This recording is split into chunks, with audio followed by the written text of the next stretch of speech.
to go? Alright, my name is Carlos, and I'm refuting my opponent's claim that using biofuels in place of fossil fuels has an equally negative impact on our ecosystems. My opponent's secondary claims include 1. Biofuels negatively affect the environment, biofuels will increase food shortages, and biofuels are inefficient.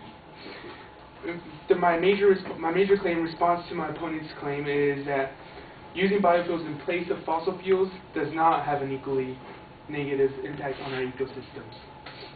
And I'm going to formulate this by responding to and analyzing my opponent's secondary claims, 1, 2, and 3. For my opponent's first secondary claim, my opponent stated that it's better to plant trees and leave them. This is irrelevant to the topic at hand, which is biofuels.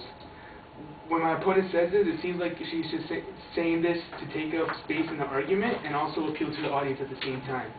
Because of course it is obvious that planting trees which take up carbon dioxide from the atmosphere and transform it into oxygen is a good thing to do. However, the argument isn't trees versus biofuels. The argument is biofuels versus fossil fuels.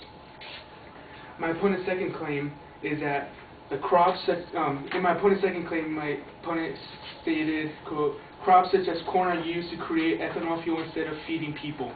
First, my opponent neglects to show that at what limit the production of these biofuels are needed to reach to start hindering the food supply, which will stop feeding people. So my opponent's evidence here in the argument seems weak and commits a hasty generalization. Also, my opponent misleads the audience by not showing that other ingredients are used to make, that do not keep people from eating, are used to make biofuels. For example, Brazil, which is the second largest producer of ethanol according to Craig Rubens of Earth2Tech.com, the overproduction of sugar from sugarcane has ruined the economic market. Quote Craig. But Brazil has now used their ethanol technologies to produce biofuels from this once overproduced sugar. So, as you can, sugar is not a main diet of human consumption. So you can see that biofuels are made from other ingredients that do not keep people from eating or starving.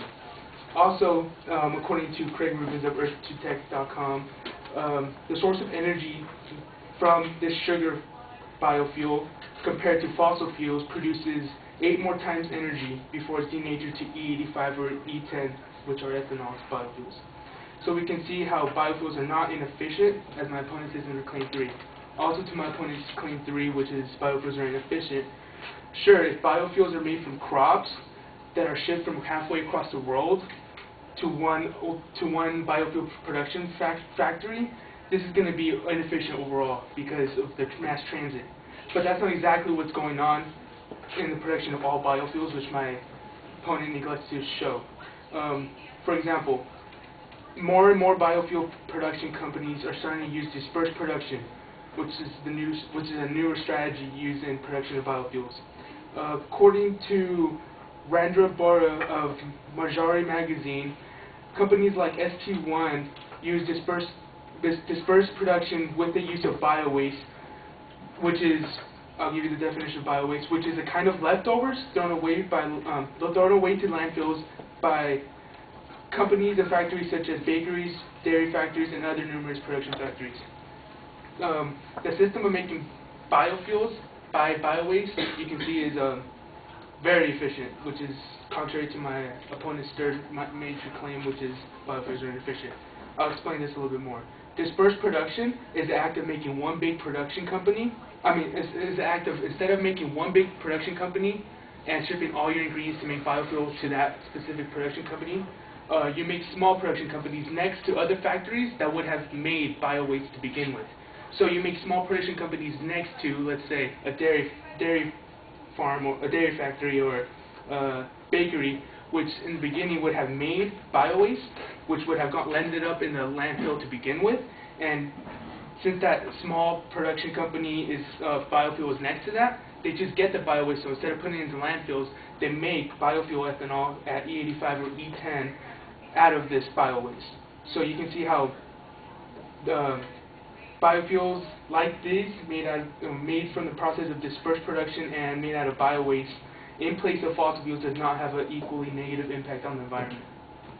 Thank you.